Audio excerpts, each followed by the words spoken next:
istri tidak akan memakan rezeki suami, anak tidak akan memakan rezeki orang tuanya. Allah Subhanahu wa Ta'ala telah membagikan rezeki kepada kita. Cuma yang ada pada kita itu adalah kewajiban untuk mencari rezeki. Masalah dapat atau tidak itu urusannya dari Allah Subhanahu wa Ta'ala. Inilah Bapak hadirin sekalian, kita di dunia ini Pak untuk menyempurnakan dunia kita. Kemarin saya pernah dengar satu ceramah seorang syekh, seorang habib dari Yaman. Jadi ada anak nanya, ya syekh, apa salah satu syarat bagaimana cara untuk mendapatkan sholat khusyuk? Maka dia jawab, yang terakhir katanya, yang kelima, jangan sholat dalam keadaan lapar. Jangan sholat dalam keadaan lapar. Ini Bapak ada sekalian yang bermata Allah Subhanahu wa Ta'ala. Cuma yang perlu kita ingat bahwasanya itu sekedar keperluan. Rumah kita, harta kita, toko kita, itu semua ada keperluan, bukan maksud. Dan semua itu akan kita tinggalkan. Kita tinggalkan dunia kita untuk anak kita sempurna atau tidak, kita selesaikan dunia kita ini atau tidak.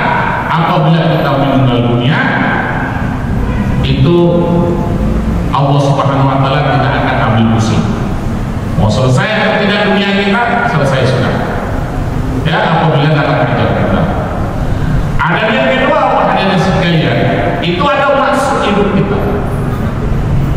Maka dalam Al-Quran Allah Ta'ala mengatakan, wa ma khalaqtul jinna wal insa illa liya'budun.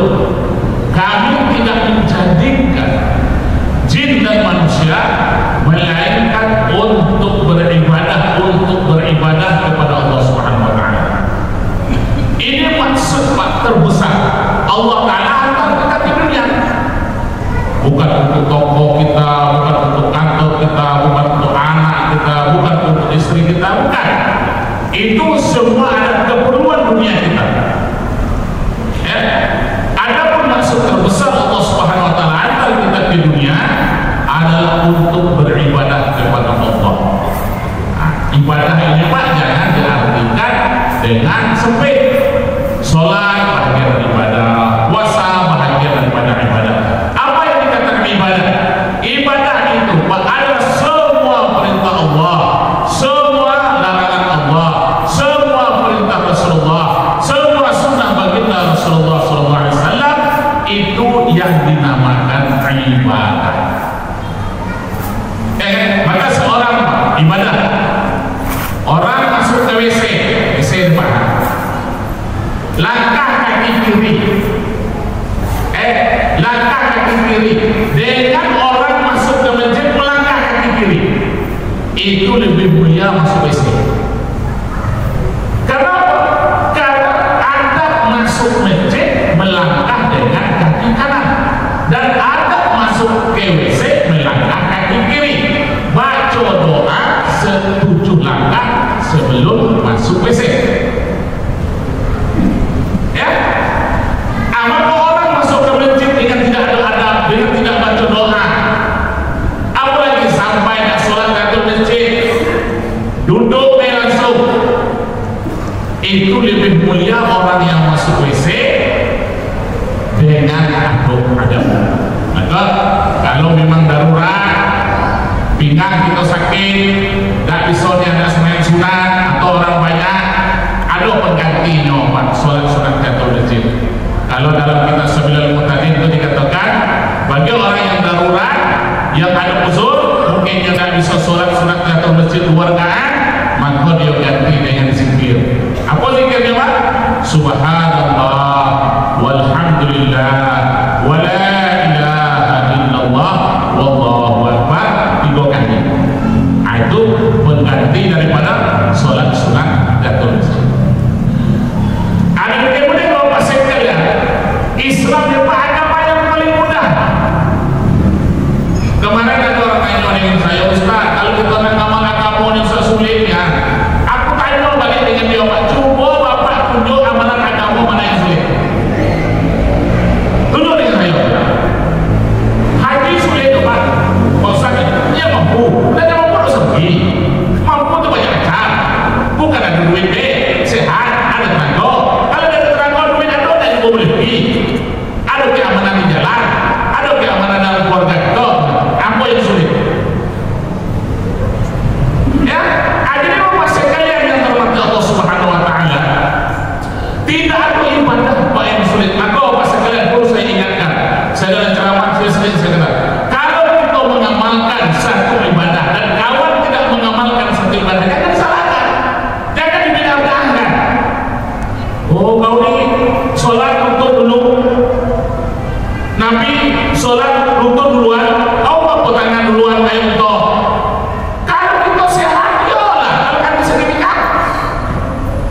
balik rumah sholat jemaah pahala 27. Kalau bapak di toko sekarang dapat pahalanya sholat berjemaah ini 50. Bapak di toko kan? Pak toko pak?